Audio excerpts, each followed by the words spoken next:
السلام علیکم۔ آپ لوگ توجہ سے سنیں، غور سے سنیں۔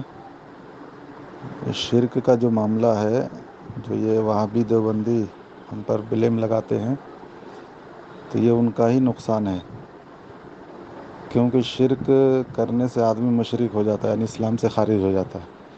تو اللہ کا یہ قانون ہے جو میں نے بتایا کہ جو مشرک نہیں ہے، اگر کوئی اس کو مشرک کہے تو وہ خود کہنے والا جو ہے، اگر وہ نہیں ہے تو مشرک ہو جاتا ہے، کہنے والا مشرک ہو جائے گا اگر وہ سامنے والا مشرک نہیں ہے تو یہ لوگ جو ہے، ہم جب مزار پہ جاتے ہیں، سر جھکاتے ہیں، چومتے ہیں، تو یہ لوگ اس کو سجدہ کہتے ہیں۔ کوئی بھی کتنا بھی کم پڑھا لکھا انسان ہو، وہ کبھی بھی جو ہے مزار کو خدا سمجھ کر نہیں جاتا، وہ ایک اللہ کا ولی سمجھ کر جاتا ہے، اللہ کا ولی سمجھ کر جاتا ہے وہ، اور اس اللہ کے ولی سمجھ کے ہی جو وہاں کرتا ہے، خدا نہیں سمجھتا۔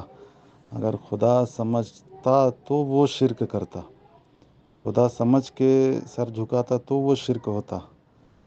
تو کتنا بھی کم پڑھا لکھا انسان ہو، وہ ایک ولی سمجھ کے ہی مزار کو جاتا ہے۔ اور ویسے تو مزار پر جو حاضری دینے کا طریقہ ہے وہ یہ ہے کہ 4 ہاتھ دور رہے، وہیں سے فاتحہ پڑھے، وہیں سے دعا کرے، اور پھر الٹے پاؤں وہاں سے پلٹ جائے۔ مزار کو ہاتھ لگانے کی بھی اجازت نہیں ہے، چومنا تو دور کی بات۔ تو یہ کچھ کم پڑھے لکھے لوگ جو ہے جا کر وہاں سر جھکاتے، سجدہ کرتے ہیں، تو ان کو دیکھ کر یہ لوگ ہم پر بلیم لگاتے ہیں، سب سنی لوگ کو۔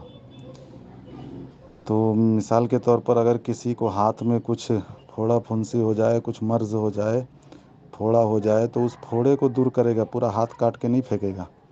تو اگر کسی سنی میں کمی ہے، کم پڑھا لکھا ہے، وہ مزار پہ جا کے سر جھکا رہا، تو اس کو سمجھانے کی بات ہے، اس کو سمجھانا چاہیے، اس کو سیدھا شرک کا فتویٰ نہیں دینا چاہیے کہ یہ شرک کر رہا ہے، مشرک ہو گیا۔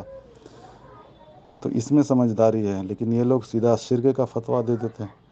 تو وہ سمجھتے نہیں کہ اگر وہ مشرک نہیں ہوگا تو خود ہم مشرک ہو جائیں گے، خود وہ وہابی لوگ ہو جائیں گے، لیکن وہ کہہ کے ہی مشرک ہو رہے ہیں، تو نقصان انہی کا ہے، ہمارا کچھ بھی نہیں ہے۔